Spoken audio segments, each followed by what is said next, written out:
Assalamualaikum warahmatullahi wabarakatuh. Perkenalkan, nama saya Kena Vila Syafasati saya dengan MPM 21067308892 dari kelas FISPOT 01 Teknik Perkapalan Reguler.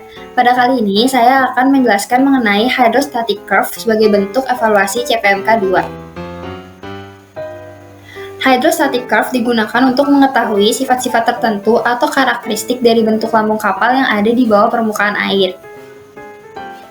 Di sini saya akan menjelaskan mengenai proses perhitungan lengkung AWL, IX, dan FO. Yang pertama adalah AWL. AWL merupakan nilai luasan waterline. Cara menghitungnya adalah dengan rumus 2/3 dikali L kali sigma Hg1. L di sini merupakan LPP dibagi 20. Hg1 di sini merupakan hasil kali ordinat dan faktor Simpson di frame tertentu.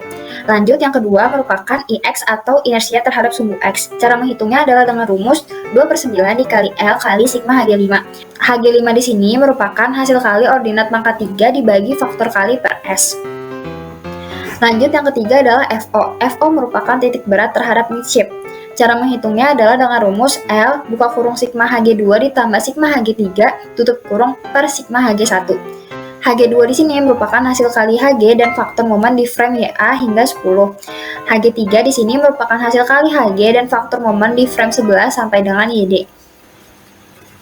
Nah, pada proses penggambaran hydrostatic curve terdapat dua tahap, yaitu yang pertama perhitungan dan yang kedua itu penggambaran. Tahap pertama yaitu pada spreadsheet Excel, perhitungan lengkung hidrostatik bisa dibagi dalam 3 tabel. Perhitungan pada tabel 1 ini adalah untuk mendapatkan nilai AWL, FO, serta inersia terhadap sumbu-sumbu. L aksen didapat dari jarak setengah titik mulai tiap WL di HBP sampai garing terdekat di sebelah kanan. Contohnya adalah L aksen pada WL1 ini didapat nilai 1,8. Namun untuk menginput data ke tabel 1 itu harus menggunakan skala asli kapal, sehingga skala yang ada di AutoCAD kita kali 2 sesuai skala yang digunakan pada saat penggambaran lines plan kemarin. Lalu nilai data ordinat didapatkan dari HBP atau body plan yang sudah dibuat.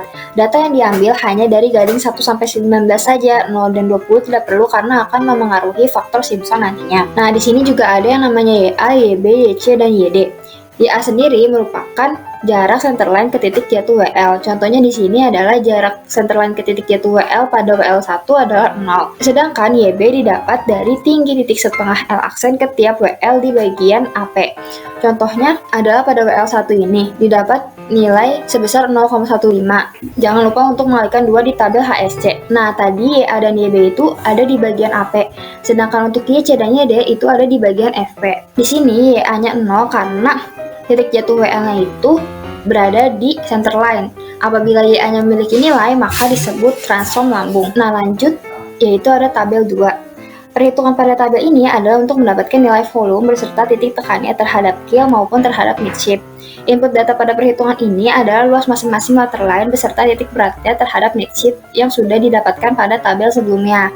Waterline yang dimasukkan hanya yang genap saja, sehingga T sama dengan setengah WL sama saja dengan nilai jarak 1 WL. Yang terakhir yaitu tabel 3. Pada tabel ini akan dihitung nilai dari masing-masing lengkung hidrostatik pada tiap WL berdasarkan data yang sudah didapatkan. Hasil dari tabel ini merupakan data masing-masing lengkung hidrostatik yang dapat disiapkan skalanya untuk dilakukan penggambaran hydrostatic curve. Nah, lanjut nih ke tahap kedua, yaitu melakukan penggambaran lengkung-lengkung hidrostatik menjadi satu kesatuan. Nah, perhatikan, sumbu vertikal atau y-aksis menunjukkan draft kapal tiap waterline. Lalu sumbu horizontal atau x-aksis menunjukkan baseline sepanjang kapal. Lalu terdapat beberapa skala pada sumbu horizontal yang digunakan untuk membaca nilai masing-masing kurva yang ada sesuai dengan posisi tinggi syarat. Dalam penggambarannya, syarat pada sumbu Y dibuat lebih tinggi atau diskalakan agar pembacaan kurva lebih mudah. Terakhir, saya akan menambahkan beberapa hal yang dirasa perlu diketahui mengenai hydrostatic curve. Yang pertama, hydrostatic curve itu penting untuk selalu berada di atas kapal agar dapat dibaca oleh kapten maupun kru kapten dalam menentukan karakteristik lambung dalam setiap kondisi pemuatan. Nah, yang kedua, usahakan kurva tidak berdempet agar mudah dibaca dengan mengubah nilai denominatornya. Nah, yang ketiga, toleransi dari koreksi displacement harus di bawah 5% karena apabila hasil yang didapatkan mendekati dengan nilai displacement yang ada di principal dimension, maka semakin baik. Sekian, terima kasih. Wassalamualaikum warahmatullahi wabarakatuh.